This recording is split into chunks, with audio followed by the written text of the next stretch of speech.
How are you? Hello mga person. So for today's video, for today's ganap, 8 months na nga si Baby Ellery ngayon. Nung nakaraan niya, madalas pagkagising namin, nagagawa ko na to kay Baby Ellery ang kanyang DIY photoshoot na monthly. Kaya lang mga person, ngayon hapon ko na nga ito nagawa dahil napuyat nga kami ni Baby Ellery dahil nga nagngingipin siya. Nagliligalig siya sa gabi, siguro ay nasakit ang gums niya. Eto nga yung susuotin ni Baby Eller ngayon. Color red nga yung napili ko ngayon dahil malapit na nga ang Valentine's. Eto nga ang ribbon ng cake niya, naisip kong ipantali ko sa paa niya para magbukang sandals. At eto na nga, natapos ko na nga iset up kung saan siya magpipicture. Hindi ko na nga muna inalis sa box yung cake, mamaya na lang kapag andito na si Baby Ellery, baka nga kasi langawin. At eto na nga si Baby Ellery, nagsisimula ng maglikot, wag naman sanang madaganan yung cake niya, Diyos ko.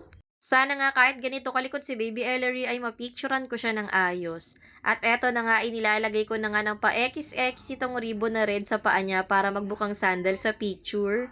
Kung ano-ano na nga lang din yung pinapahawa ko sa kanya dyan para maging busy siya at matapos ko nga itong pagbibihis sa kanya, napakalikot talaga.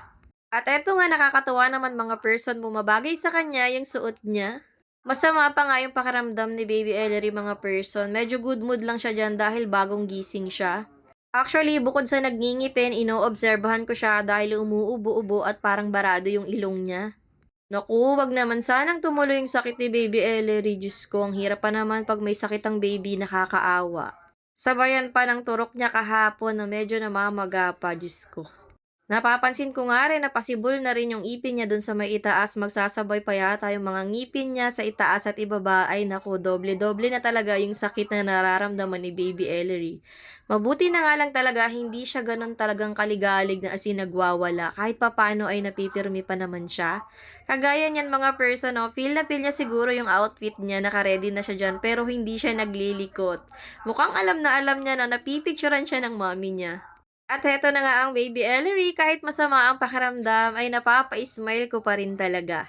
At mukhang natatandaan niya na nga talaga ang kanyang monthly milestone na pagpipicture.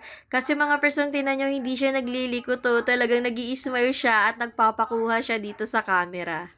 Naku, sana ay buwan-buwan, ganyan ka Baby Ellery, para hanggang mag 1 year old ka ay mapicturan kita ng ayos. Kaya nga lang ang kulit niyan, ayaw niyan ayusin yung ulo niya, laging nakatagilid. Pero may nangyari ngang disaster mga person. Nung pipicturan ko na siya ng paupo ay dinakot na yung cake, hindi ko na napansin. Ayan, puro pula tuloy yung kamay niya. Akala niya siguro ay pwede na siyang kumain ng cake. Ayan, damage na naman yung cake niya, hindi pa kami nakakapag-blow niyan, Diyos ko day.